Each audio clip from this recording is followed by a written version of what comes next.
شروع اللہ کے نام سے جو بڑا مہربان نہایت رحم والا ہے۔ جو مخلوق آسمانوں اور زمین میں ہے خدا کی تسبیح کرتی ہے اور وہ غالب اور حکمت والا ہے۔ آسمانوں اور زمین کی بادشاہی اسی کی ہے، وہی زندہ کرتا اور مارتا ہے اور وہ ہر چیز پر قادر ہے۔ وہ سب سے پہلا اور سب سے پچھلا اور اپنی قدرتوں سے سب پر ظاہر اور اپنی ذات سے پوشیدہ ہے، اور وہ تمام چیزوں کو جانتا ہے۔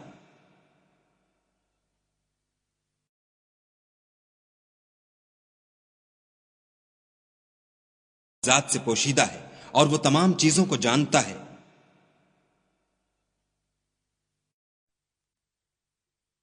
وہی ہے جس نے آسمانوں اور زمین کو 6 دن میں پیدا کیا، پھر عرش پر جا ٹھہرا۔ جو چیز زمین میں داخل ہوتی اور جو اس سے نکلتی ہے اور جو آسمان سے اترتی اور جو اس کی طرف چڑھتی ہے، سب اس کو معلوم ہے۔ اور تم جہاں کہیں ہو وہ تمہارے ساتھ ہے، اور جو کچھ تم کرتے ہو خدا اس کو دیکھ رہا ہے۔ آسمانوں اور زمین کی بادشاہی اسی کی ہے اور سب امور اسی کی طرف رجوع ہوتے ہیں۔ وہی رات کو دن میں داخل کرتا اور دن کو رات میں داخل کرتا ہے، اور وہ دلوں کے بھیدوں تک سے واقف ہے۔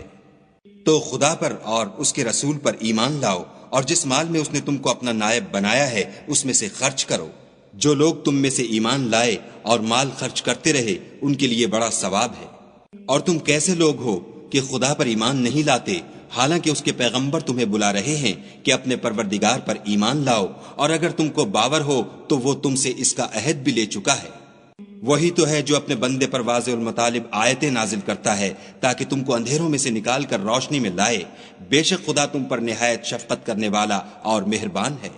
اور تم کو کیا ہوا ہے کہ خدا کے رستے میں خرچ نہیں کرتے، حالانکہ آسمانوں اور زمین کی وراثت خدا ہی کی ہے۔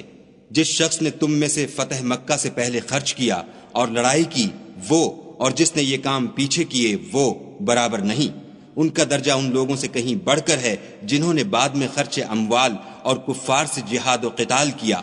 اور خدا نے سب سے ثواب نیک کا وعدہ تو کیا ہے، اور جو کام تم کرتے ہو خدا ان سے واقف ہے۔ کون ہے جو خدا کو نیت نیک اور خلوص سے قرض دے تو وہ اس کو اس سے دگنا ادا کرے، اور اس کے لیے عزت کا صلہ یعنی جنت ہے۔ جس دن تم مومن مردوں اور مومن عورتوں کو دیکھو گے کہ ان کے ایمان کا نور ان کے آگے آگے اور داہنی طرف چل رہا ہے،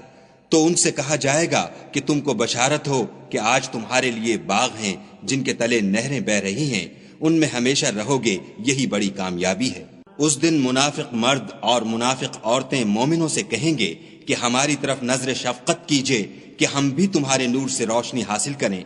تو ان سے کہا جائے گا کہ پیچھے کو لوٹ جاؤ اور وہاں نور تلاش کرو۔ پھر ان کے بیچ میں ایک دیوار کھڑی کر دی جائے گی جس میں ایک دروازہ ہوگا، جو اس کی جانب اندرونی ہے اس میں تو رحمت ہے، اور جو جانب بیرونی ہے اس طرف عذاب و اذیت۔ تو منافق لوگ مومنوں سے کہیں گے کہ کیا ہم دنیا میں تمہارے ساتھ نہ تھے؟ وہ کہیں گے کیوں نہیں تھے، لیکن تم نے خود اپنے تئیں بلا میں ڈالا اور ہمارے حق میں حوادث کے منتظر رہے اور اسلام میں شک کیا، اور لا طائل آرزوؤں نے تم کو دھوکہ دیا، یہاں تک کہ خدا کا حکم آ پہنچا اور خدا کے بارے میں تم کو شیطان دغاباز دغا دیتا رہا۔ تو آج تم سے معاوضہ نہیں لیا جائے گا اور نہ وہ کافروں ہی سے قبول کیا جائے گا۔ تم سب کا ٹھکانہ دوزخ ہے کہ وہی تمہارے لائق ہے اور وہ بری جگہ ہے۔ کیا ابھی تک مومنوں کے لیے اس کا وقت نہیں آیا کہ خدا کی یاد کرنے کے وقت اور قرآن جو خدائے برحق کی طرف سے نازل ہوا ہے اس کے سننے کے وقت ان کے دل نرم ہو جائیں، اور وہ ان لوگوں کی طرح نہ ہو جائیں جن کو ان سے پہلے کتابیں دی گئی تھیں، پھر ان پر زمانے طویل گزر گیا تو ان کے دل سخت ہو گئے اور ان میں سے اکثر نافرمان ہیں۔ جان رکھو کہ خدا ہی زمین کو اس کے مرنے کے بعد زندہ کرتا ہے۔ ہم نے اپنی نشانیاں تم سے کھول کھول کر بیان کر دی ہیں تاکہ تم سمجھو۔ جو لوگ خیرات کرنے والے ہیں، مرد بھی اور عورتیں بھی، اور خدا کو نیت نیک اور خلوص سے قرض دیتے ہیں، ان کو 2 چند ادا کیا جائے گا اور ان کے لیے عزت کا صلہ ہے۔ اور جو لوگ خدا اور اس کے پیغمبروں پر ایمان لائے، یہی اپنے پروردگار کے نزدیک صدیق اور شہید ہیں، ان کے لیے ان کے اعمال کا صلہ ہوگا اور ان کے ایمان کی روشنی۔ اور جن لوگوں نے کفر کیا اور ہماری آیتوں کو جھٹلایا وہی اہل دوزخ ہیں۔ جان رکھو کہ دنیا کی زندگی محض کھیل اور تماشا اور زینت و آرائش اور تمہارے آپس میں فخر و ستائش اور مال و اولاد کی ایک دوسرے سے زیادہ طلب و خواہش ہے۔ اس کی مثال ایسی ہے جیسے بارش کہ اس سے کھیتی اگتی اور کسانوں کو کھیتی بھلی لگتی ہے، پھر وہ خوب زور پر آتی ہے، پھر اے دیکھنے والے تو اس کو دیکھتا ہے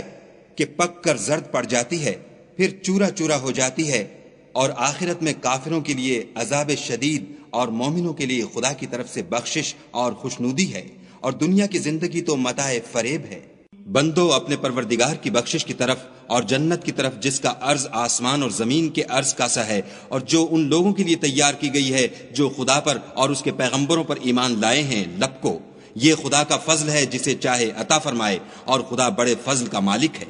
کوئی مصیبت ملک پر اور خود تم پر نہیں پڑتی مگر پیشتر اس کے کہ ہم اس کو پیدا کریں، ایک کتاب میں لکھی ہوئی ہے، اور یہ کام خدا کو آسان ہے، تاکہ جو مطلب تم سے فوت ہو گیا ہو اس کا غم نہ کھایا کرو، اور جو تم کو اس نے دیا ہو اس پر اترایا نہ کرو، اور خدا کسی اترانے اور شیخی بگھارنے والے کو دوست نہیں رکھتا۔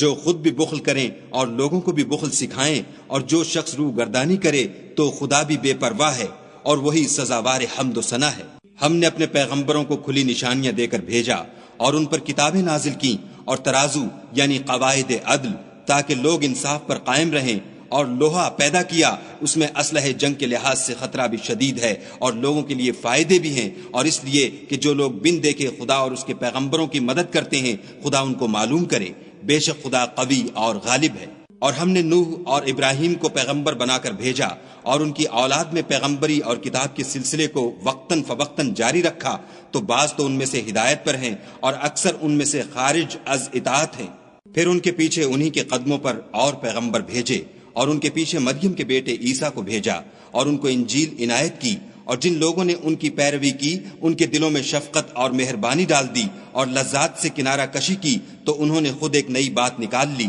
ہم نے ان کو اس کا حکم نہیں دیا تھا مگر انہوں نے اپنے خیال میں خدا کی خوشنودی حاصل کرنے کے لیے آپ ہی ایسا کر لیا تھا،